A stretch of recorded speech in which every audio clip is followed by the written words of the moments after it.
After this is done, I never want to watch anything related to Steven Seagal ever again.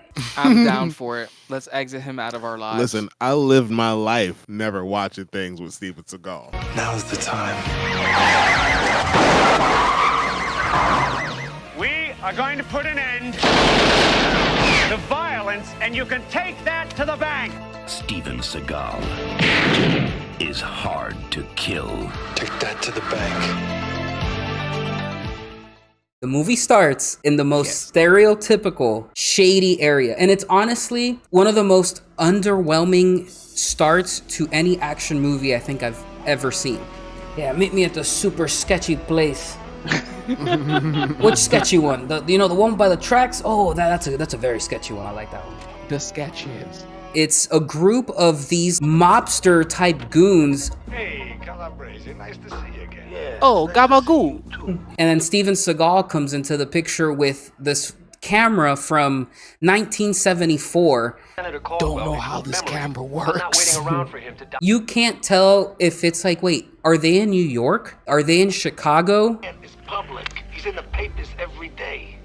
And action. Oh, deep dish pizza. I'm walking here. And an expensive one. You're going to be very well compensated, Mr. Calabrese. But then Steven Seagal is like there with his camera. Dude, put the camera back up. What are you doing? You're trying to get evidence. And his acting is just so terrible. Who are you? Get out of the shadows. Okay. He moves from his spot because he's trying to get a better angle because he can't see. I think we understand each other. Let me come around this corner where I'm super fucking exposed. Clearly, they fucking see him. He's in perfect line of sight. They just see him standing there. We don't want it to land. Was that a man holding a camera by the light? They just see him standing there with this giant camera, which has like this giant battery pack that goes out all of a sudden. It's like, you really didn't plan for this, did you? Also, when he did the talking to himself, I said it last time, I'm like, who's that? Who's there? Like, And that's a quiet doc. And somebody, one of the mobsters was like, wait a minute, what's that? And just walked in that direction. Steven slaps some guy, and then he runs. Micah, you don't want any of this mozzarella? And that's it. That's the opening. As a writer, you're tasked to write this scene with these mobster people, and you couldn't be bothered to write a more interesting thing. You can take that to the bank. They mentioned the Oscars so many times that I'm convinced that the Oscars paid for the beginning half of the movie. Let's go, guys. I'm missing the Oscars. And then the very next scene where you see his buddy cop, Man, damn it. Hey, Becker. he's watching the fucking Oscars. After that scene, it goes to this bodega that's very overcrowded. It's like the Walgreens of bodegas. And he doesn't look at a single product. And he goes straight up to the guy in the most annoying fucking way possible. And if you've worked retail, you know this. Hey, You got Magnum condoms. okay, what can I do for you? You got any champagne? Motherfucker, take a look around at least. You didn't even glance at anything here. Because clearly he was buying champagne to drink with like his wife, his Oscars night. How come you're not watching the Oscars tonight? Stop talking about the Oscars. And then what happens? Cholo gangsters walk into the damn corner store in the most stereotypical way. It's like the writers for this movie just didn't want to put any effort into anything. The local street gang. What's a very stereotypical, oh, let's make them Mexican. He's going to have his shirt open and they're going to be very sweaty and greasy. And he's walking around and he holds up the store with a fucking elephant rifle. Was there anything else? This is the most inconvenient weapon to use in any type of store robbery. You get 2 shots. It's really big. You're apparently from the hood, which is what they're trying to portray, and you have an elephant rifle. Was your dad a duke? Was he a poacher? Yeah, was he a poacher? That seems like that gun came from money. You gotta tote them big things when you out here on the block, bro. Yeah, and that's why he's the leader of the gang. Because the rest of them had baseball bats and little knives. He's the only one with the gun. And also, important to note, he's wearing a hairnet. He is definitely wearing a hairnet. They called him and it's like, hey, Ricky, we're going to commit some robberies, man. You in? He's like, oh, man, I'm at work right now. Can you come by in like 20 minutes, man? And they're like, yeah, we'll pick you up, Ricky. Can you bring the elephant rifle? and they shoot him. They end up shooting him. Dude falls into the weakest fucking shelf. He Aikidos the shotgun out of the way, and then takes the shotgun and then hits the guy in the balls. And I feel like that's one of his favorite moves, is to just beat the shit out of someone's balls. He's not okay with any type of masculinity on set other than his.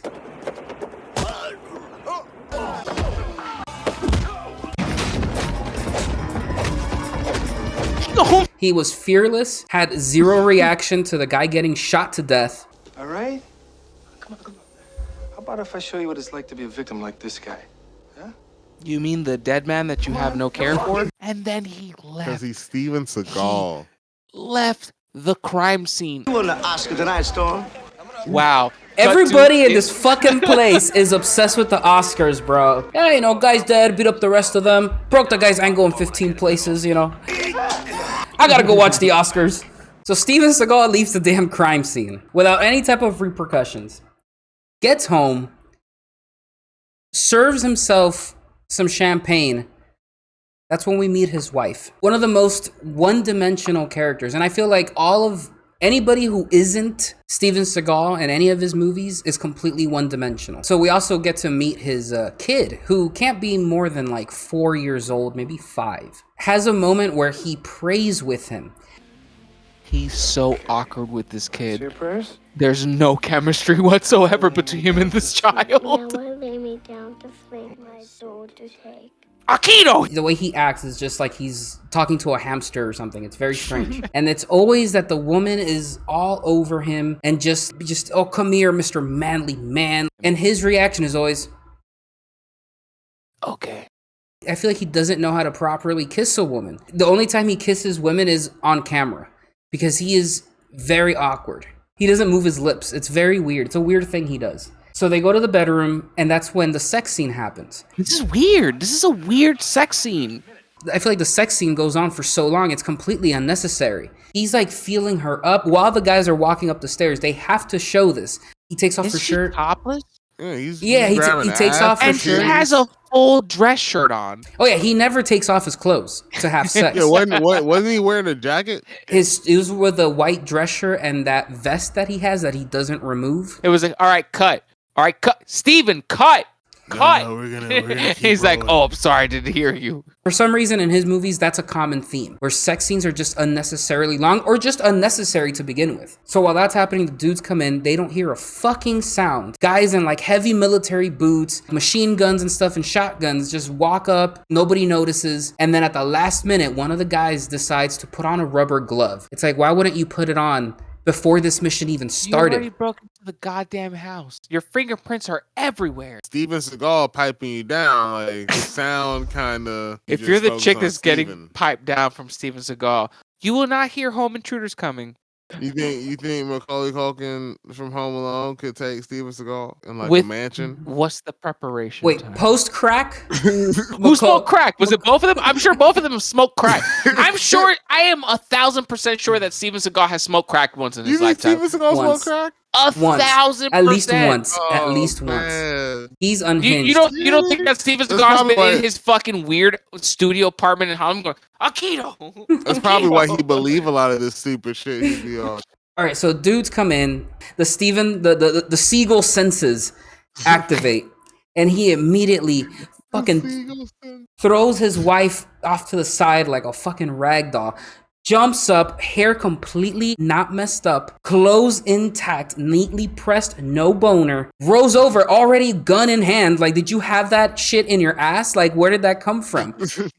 The main guy, the first guy that pops in, has a shotgun that's like spraying everywhere, but yet misses everybody in the room. Shoots off to the left way far.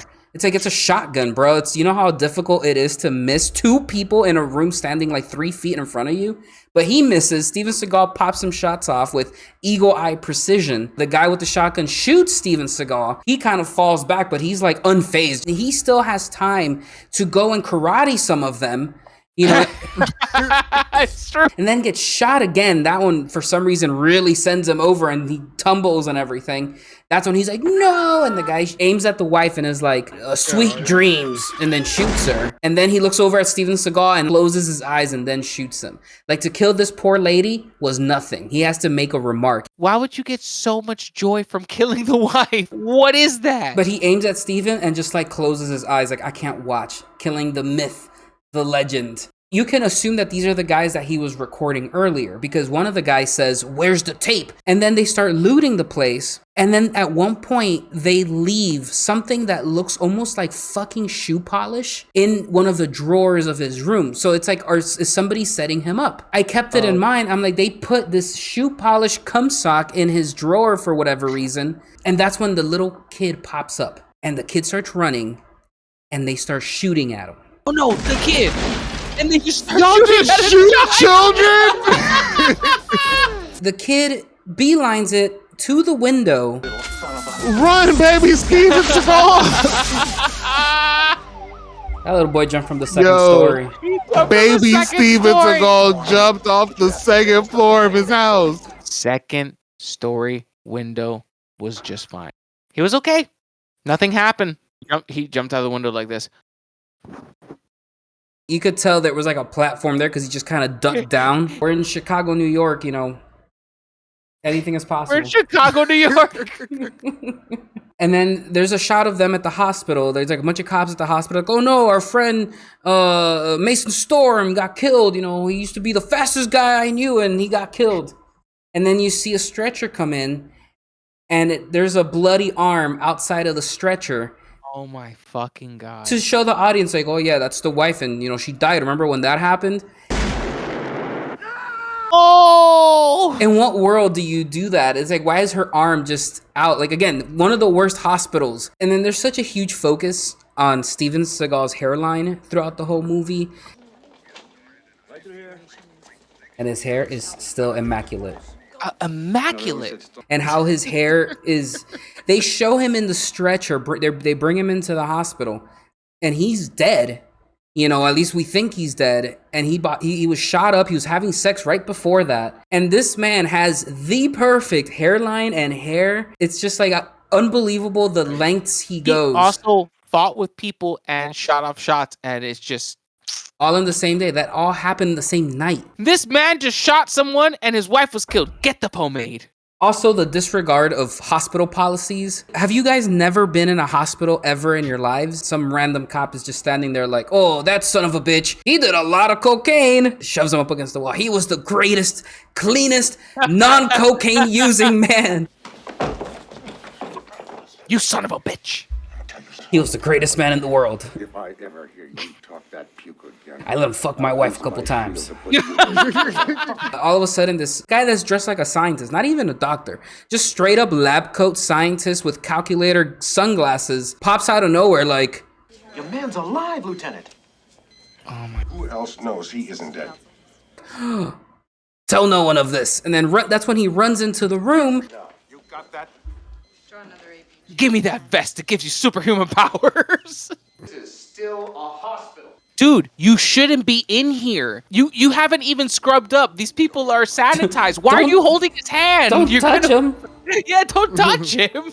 And there's like surgeons at work like trying to pull bullets out of him and shards and stuff. You cannot be in here. We get into Steven Seagal being in a coma for 7 fucking years. Why 7 years? And he starts having these like dreams or remembering things that happened after he went into the coma. To the bank. Your support. How was he dreaming about news headlines he's never saw? He's been in a coma. He's Native American too, right? Allegedly. Boyfriend turned his head. He did? I thought he was going to sit up. I almost shit. And then she just walks away and the other nurse has zero reaction to what the fuck she just said. Is that the love interest? Yes, the love interest. Yes, the love interest. Yeah, okay. Yeah, she's the nurse that's taking care of him during his coma. Make sure one of my nipples is exposed so people see I don't have weird nipples. Don't you dare talk about his nipples. Mr. Seagal, no one said that. I just don't want people to think I have weird nipples. It's a little bitty pussy. Look what I've got here. Wow. He definitely wrote that part. And tomorrow and the day after, till you respond. Wait. Besides, you've got so much to live for. Really? Please wake up. That clearly he wrote himself into the script. Was he still getting them off in the coma? You know what, man? In the Steven Seagal universe, absolutely. There's no way. He's waking up from this fucking coma. Waking up, I could imagine, would be like, oh, very disorienting, like, oh shit. Oh, what the fuck? Oh, where the hell am I? For him, it was looking around confused. Crazy. You're telling me I missed 7 years worth of Oscars? The Oscars. Stop talking about the goddamn Oscars. I think one of the highlights for me was that Hank from Breaking Bad had a small role. Oh, look at that. My name's Andrea Stewart. It's Hank from Breaking Bad. Coma Research Center. Oh, you gotta Oh, start shit. somewhere, right? Patient has come out of a coma after 7 years. And he has a really nice penis. Let me cover your weird nipple. While she's there, like, kind of taking care of him, you know, we have the physical therapist that comes in.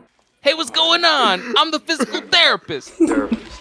Oh, shit. Takes him to another room and starts giving him a back massage, which is very weird. Thanks for the massage. What? That was very weird. That start massaging the calves. Yeah, start. Things get him walking. So then this weird guy, hitman dressed as a doctor comes in, goes and asks the receptionist for a list of coma patients in their hospital. And she was like, absolutely, doctor. Grabs the clipboard and just gives it to him. I don't know why, but he goes and grabs and breaks off a flower that's sitting on a vase on the counter and then gives it to her. It was probably hers to begin with. And then he walks away. He's a deep assassin. He does poetry. He's a ladies' man, bro. You ever seen him at a slam poetry night? I was Killing is just gonna say killing. that. Living is living. So then there's a security guard, very diligent, that's like, have you ever seen that doctor before? And she was like, not once in my whole fucking life. I've never seen that man. I wouldn't know. Like, I'm the receptionist. I see everybody here. Never seen him before. And then he runs into the security guy. He shoots him. And then he runs into the physical therapist. Get over here. Help me with this guy. What's wrong? Oh, God. Russ, what happened? Doc, he's dead. And then while that's happening, Steven Seagal in the stretcher is maneuvering his way, like pushing from the wall to get into the elevator. All this shit's going down. His love interest, the nurse. Oh no, she gonna get it too? Is that a lady? Her reaction to these dead guys, just two guys dead on the floor, it was just like, oh. My God, Russ, Danny. Oh, you guys had families. You are reacting extremely well to two dead shot men. Listen, She was not like, only oh no, not again. not only two hospital workers, probably people that you've went out to drinks with, people that work on your floor, friends of yours almost, that they're just dead and you're good. She ends up getting away with him by maneuvering his stretcher. In this shit. Nah! Sorry. Hang on, we're gonna find Steven Seagal. Is she a nurse for a living? Like, look at how she's handling this. Through the hospital and out the parking lot into her vehicle while a hitman is chasing her through the hospital and leaves and gets away. You know, the fact that she was able to get him down from the stretcher into the car when he couldn't even move. So she gets away and there's a shot of him in the car, but he looks so uncomfortable. He's just like, and then she's like caressing his chest. Did I fuck you during the coma? Okay, no, it's fine. It's fine, baby. It's like, I bust that down during the coma. I get it. And we're gonna start. sir, again, please don't throw weapons during the press conference. So they end up at this person's house who she's house sitting for. And she mentions that the dude is out on a trip. Told you nobody knows I'm here. I'm house sitting. He's in China on research for 6 months. So that's how she ends up at this ranch with a white horse and scenery and all sorts of shit. If she was really house sitting for a friend of hers, it'd be some shitty 2-3 apartment. You know what I mean? A townhouse, not a fucking ranch, a beautiful mansion. You need a groundskeeper and horse people and cleaning people. None of the staff was there. They have a 7-inch TV in every corner of this fucking house. Oh, they rich. I'm on the phone. Not anymore. I'm on the phone. Are you even talking to anybody? Hi, 411. What's the time right now?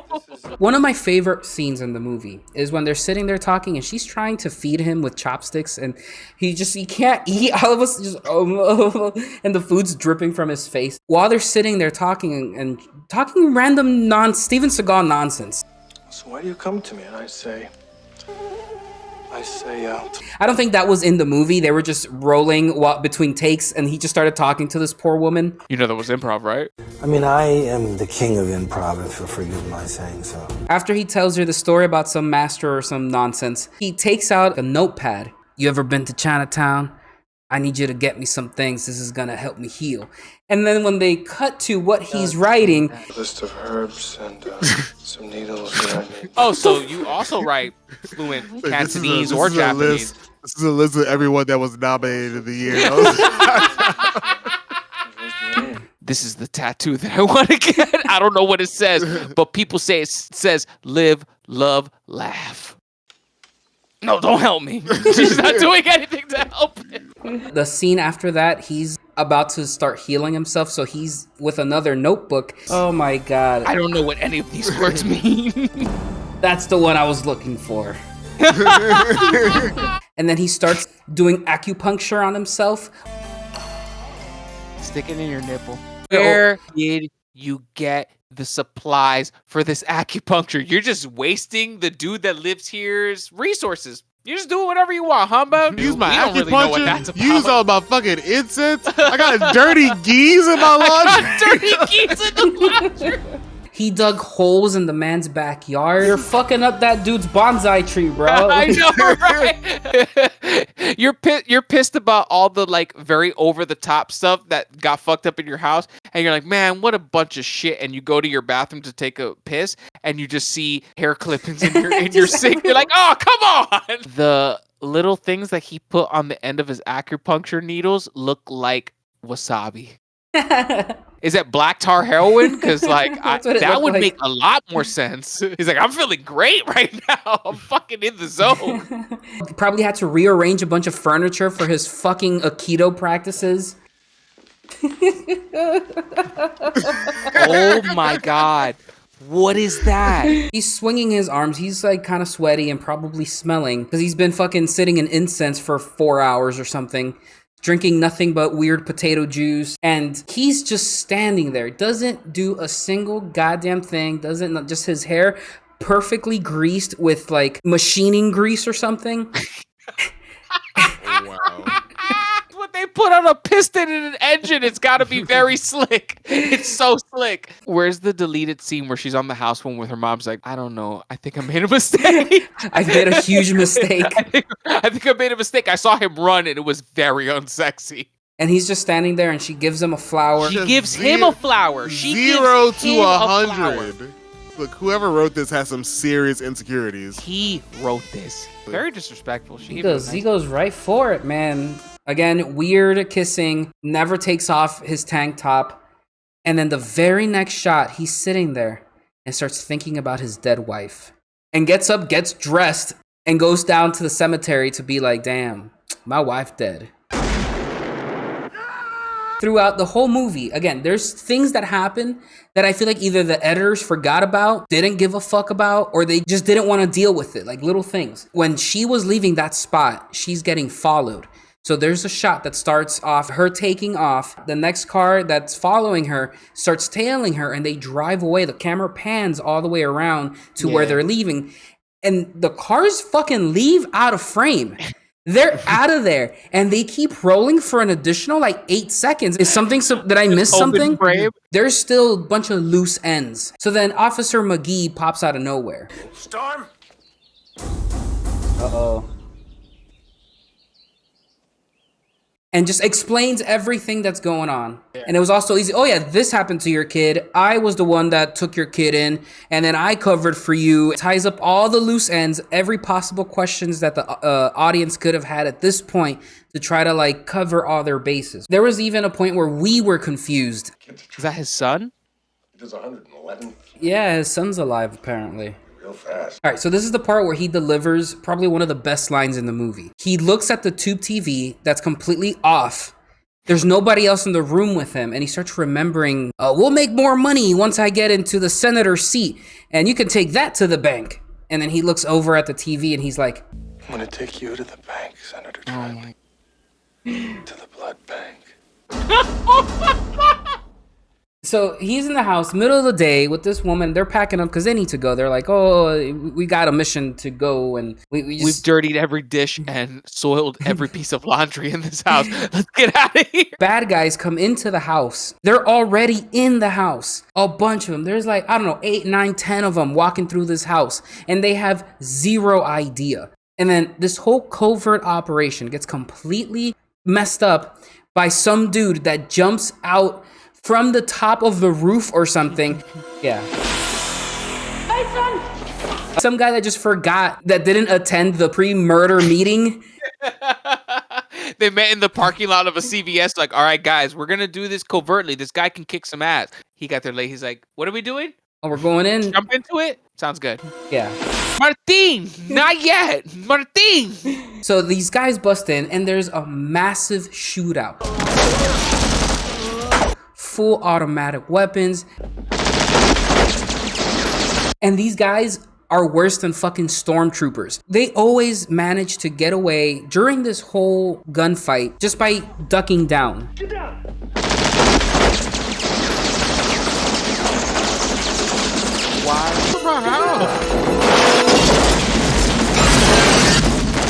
And then Steven Seagal pops up from undercover.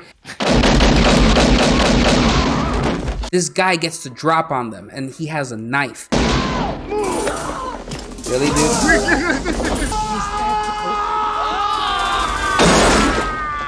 Coffee table. He's ramming them through walls, through like china, very rare and expensive china sets.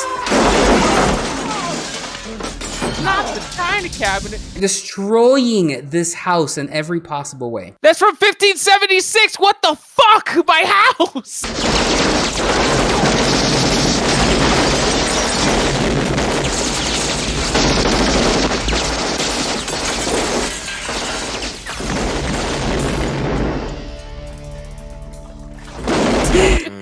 No fucks given. That was a gift from the Queen of England, you piece of shit. They manage to run out of the house while everybody's shooting at them. They jump into the homeowner's car, of course, not her fucking Mustang, and they drive off taking fucking gunfire, just like bullets. They completely demolished this guy's home. I feel so bad. I want to make a movie about him just getting home from a very long red-eye flight. Taxi drops him off, it's raining, and then he gets to his front door and there's no front door. Also, it's the 90s, so I want to see him on his house phone calling the insurance company, be like, yeah, no, this item, that one too. No, the car's gone. You know what I mean? Well, what am I paying such a high premium for if you don't cover it? They leave the house. House is utterly in shambles. Yeah. He drives the car through the fence, goes right through the fence, jumps into a ravine or whatever. And then after all this is over and they get away, there's a specific shot where you see the white horse leave the ranch through the broken fence. It's like a foreshadowing moment. It never comes up again. They go to a hotel because, remember, McGee's mother left her a message at the hotel front desk. I wondered, do you have any messages for an Andrea Smith, please? Okay, that was just thrown in there. So she goes to this hotel where the bad guys are. He comes in and all of a sudden he's wearing the same fucking vest he had from the beginning of the movie. I think that he wanted to wear that and they're like, Steven, that doesn't make sense for continuity. Like, you weren't wearing that. You haven't worn that from the beginning of the movie. For you to wear it now would be weird. And he's just like, I'm gonna wear this. He gets ambushed twice wherever he was staying, right? Where he couldn't hear them coming into the home. But he's at this fucking crowded hotel lobby. And when she's like, oh, I got what I needed, we can go. And he's like, all right, let's go. Wait a minute, what's that? They get him surrounded, and one guy yells out, Storm, you're surrounded. and then he slowly looks over to the guy on the left, which I don't think he was part of the bad guys. He's about to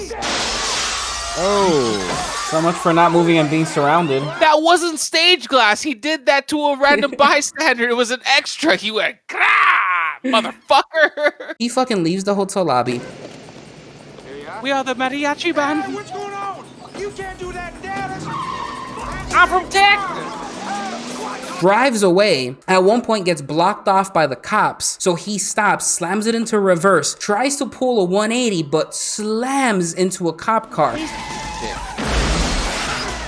He is not good at this. That scene, I feel like, was by accident. I feel like they had stunt people to do it, and he's like, oh no, I can do that. And you can see him still duck down for like a little bit of time, and I feel like that was real, but they had no other choice and no more money to get another car. Fucking Tell All McGee with Steven Seagal's son. Sorry, I had to tell you that your dad was dead. I thought it was the best way. What about mom? No, she's really dead. No, she's actually dead. He'll be here in about 30 minutes. If he doesn't come, you need to get on this train on your own. All right, child? So here's a pack of cigarettes and get the fuck out of here, you know? I'm just a child. You're a man now. So then the bad guys show up and they're like, hey, what are you doing out here? And then he gives the tape that he has to the kid. We want the tape. Run, Sonny! Run, Freddy! Run! Get the fuck out of here! Shot in the back! Oh, right in the kisser.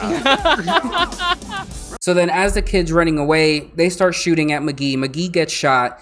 And all of a sudden they start chasing after the kid, yelling, The kid's got the tape. Get his ass. how did you know he had a tape? There were luggage bags. There's a dead body that you can check. But immediately it's like, nope, the kid's got the tape. I know it. Let's chase him down. They're running. Steven is driving the fucking red Corvette. Smart bad guys. I could have easily drove around that.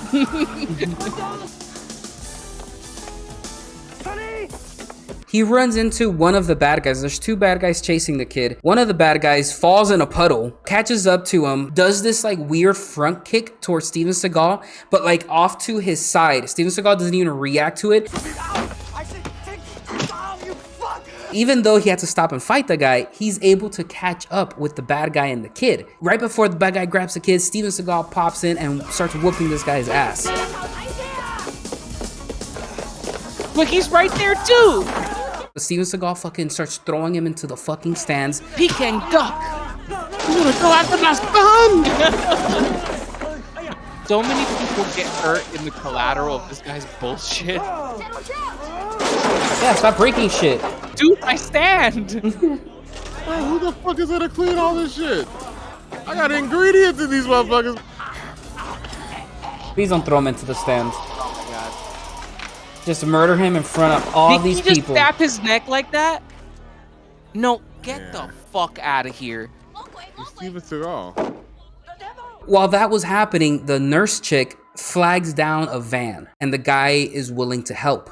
So she gets in the van, and then while Steven Seagal's getting away from the cops at this market, she rolls up in the van and there's a random Asian dude driving. Oh God.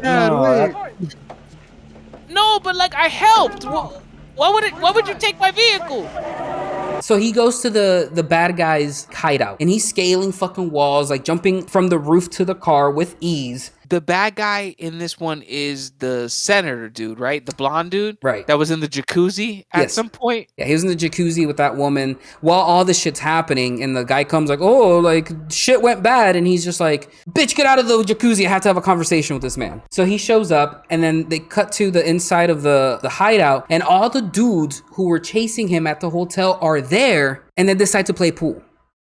I have CTE, but let's play a game of pool. It sounds good. So he gets into a fight with all of them, obviously beats all their asses. Double sticks. Oh my God, here we go. Also, dude. So this fight could have been a very good climax as like a last fight type of thing, because that was the biggest ensemble, at least the last ensemble fight scene they had. And then there's the right-hand man of the main guy, and he's around the house, and Steven Seagal decides to go and start leaving little clues.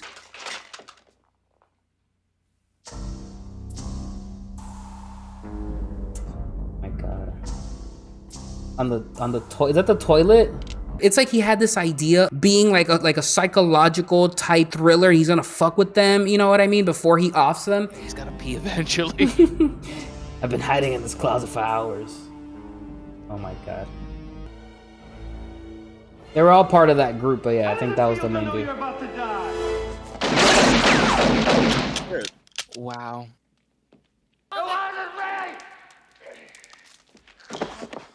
He gets to the final guy. The guy's hiding in the closet, is looking in the closet, and he's doing this thing where he's like, oh, are you under the bed? Oh. The guy's in the closet. He has a sawed-off double-barrel shotgun.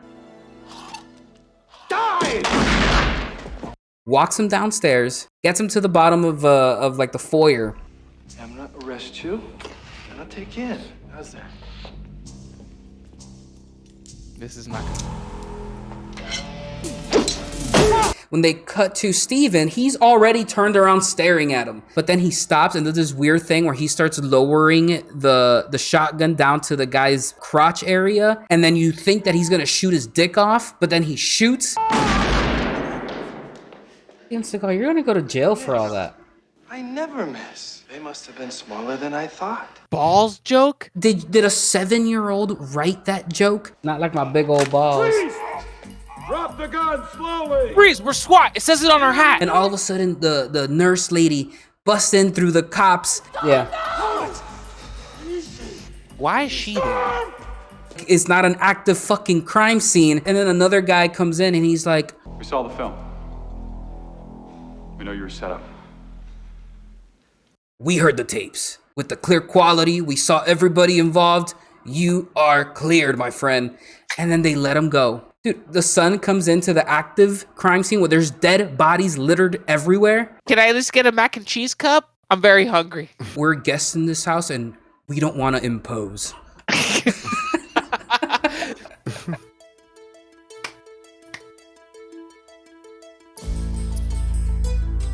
That clap is for Steven Seagal being the most pretentious piece of shit I've ever seen.